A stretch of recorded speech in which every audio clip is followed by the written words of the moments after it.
Greetings, guys. DFG Gideon's flight.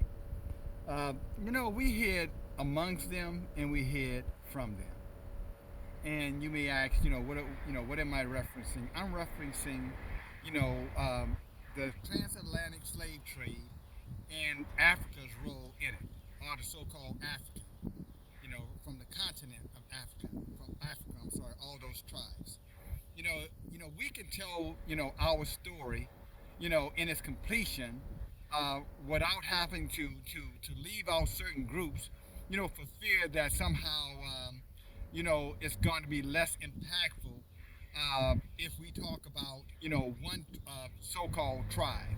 I'm talking about the European tribes, and yet ignoring the role that the African tribes played in our not only captivity, but our enslavement and the treachery that our ancestors experienced at the hands of most African countries. And let's talk about it from this. Now let's think about it from this perspective. If the Arabs were in Africa slave trading, if the Europeans, the Spanish, the English, the French, the Portuguese, if they were in Africa, slave trading, then where were the Africans? Surely you cannot come in another nation or on another continent and enslave a people without the support of the people of those countries on that continent.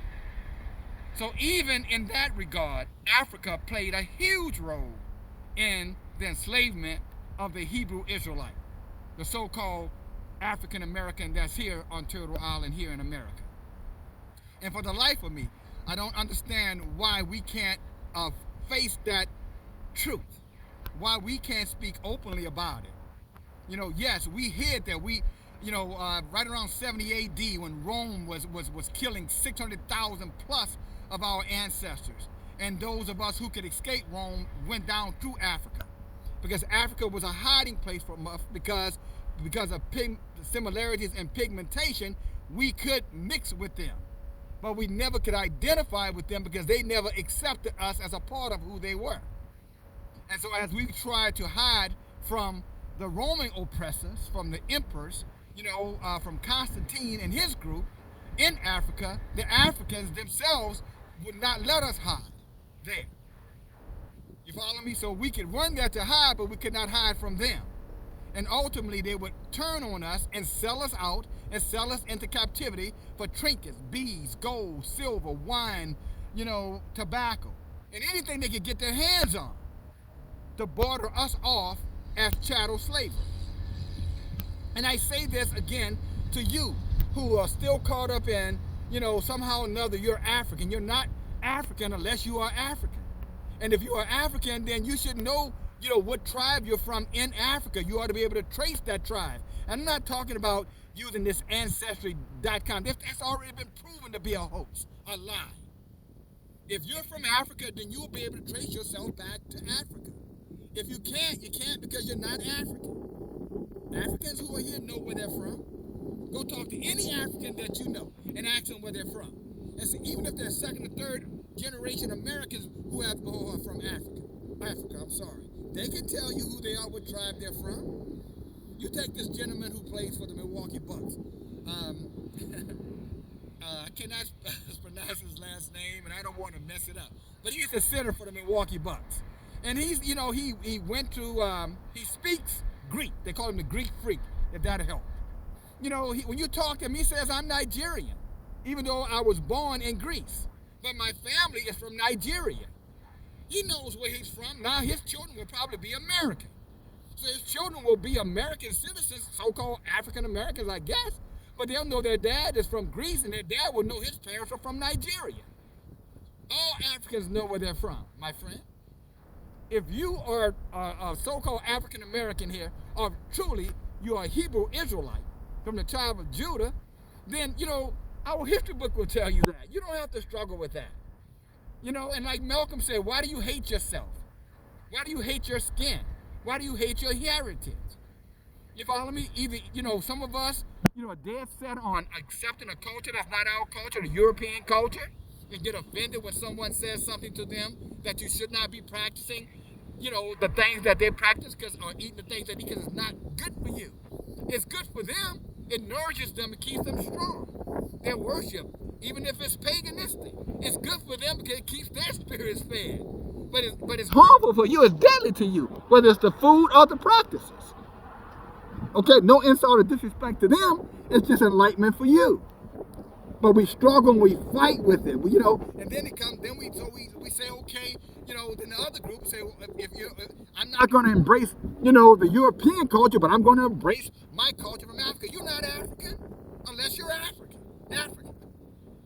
And you run over there, or you try to encourage us to go over there, or you sit here and practice, you know, all these different, you know, so-called African, you know, holidays and Hanukkah and all this. Not Hanukkah, but I forget what's the name of the one that is not, you don't, they don't do Christmas, they do Guys Cakes. One of you guys know what I'm talking about. I think it's celebrated December 16th.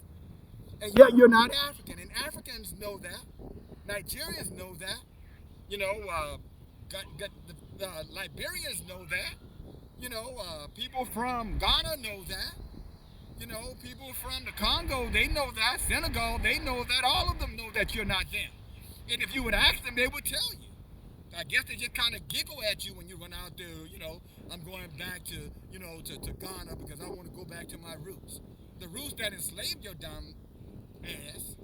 You go to the slave castle, you can go have your experience, the Steve Harveys of the world and Boyce Watkins and all you other, you know, misled ones.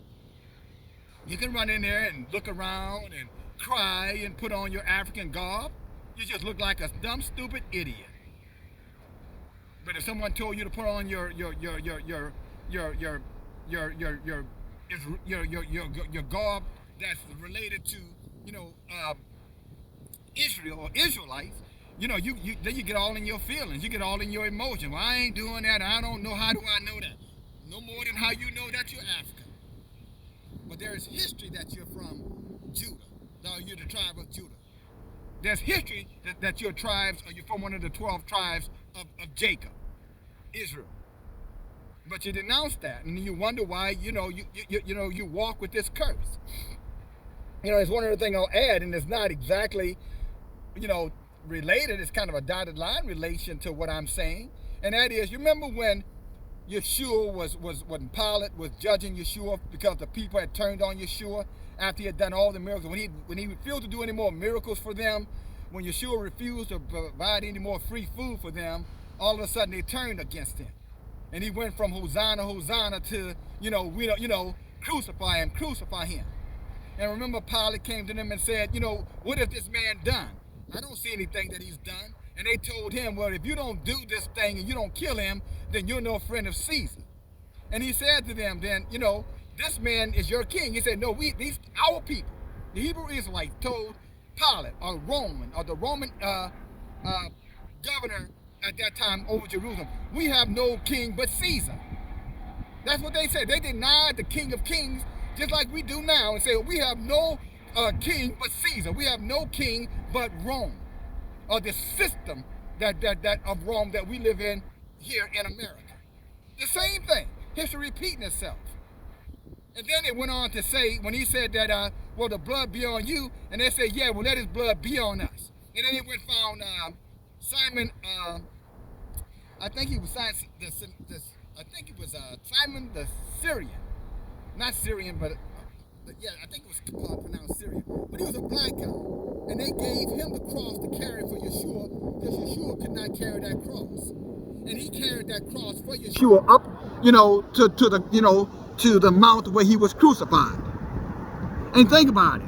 He carried that cross, and we've been carrying that cross ever since. They found a black man or a Hebrew Israelite, to carry the cross because we rejected him, and we're still carrying that cross today because of our rejection of the Most High, or who we are as a people of the Most High.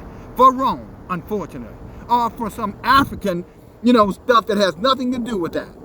If you want to go around calling, if a heathen is a person that's not a Jew or a Hebrew Israelite, then Africans are heathens too. They're no less heathen than any other, Asian, European, or other nations on this planet. And that's no disrespect to them. That's just that, heathen simply means they do not practice and follow the laws of Yahuwah. That's the ultimate term for heathen. They do not honor or practice those laws. And many of us are not honoring or practicing those laws. Therefore, we are suffering the same curses that the heathen, well, the heathen are not suffering those curses. We're suffering the same curses that our people suffered, carrying that same cross that Simon, golly, I'm gonna come back to my mind. You know, I'm sure during this video. But Simon, I'm going to say the Syrian, even though it wasn't Syria, okay, that where he was from. And just like he had to carry that burden, we're carrying that burden today because we're denying and we're rejecting the Most High. But don't let anybody deceive you. Don't be hoodwinked. You know, the African played his part in your oppression. He was an enslaver. You know, he was a betrayer. You know, he exposed us. He would not let us hide amongst, you know, his people. And therefore, you know, all of the blood that was on any other nation on this planet, our blood is on their hands too. And until we acknowledge that, we'll continue, you know, to be disrespected, humiliated, and a lost tribe, looking to be accepted. You follow me? Please, please, please, just let me be you so I can be somebody. You don't need that. What you need is a knowing of who you are. What you need is a revelation of who you are. What you need is to humble yourself. As Yeshua said, he said, my people who are called by my name would humble themselves and pray and seek my face. Then I would heal their land. And then, in other words, he will restore us to our true position, you know, on this planet. And that is not at the bottom, it's at the top. But until then, we will continue to be the burden bearer of this land. And that's the truth. You know what I'm saying? And I love you enough to tell it to you. Have a great, you know, day. And I'll talk to you soon. DFG, Gideon's Flight. Bye now.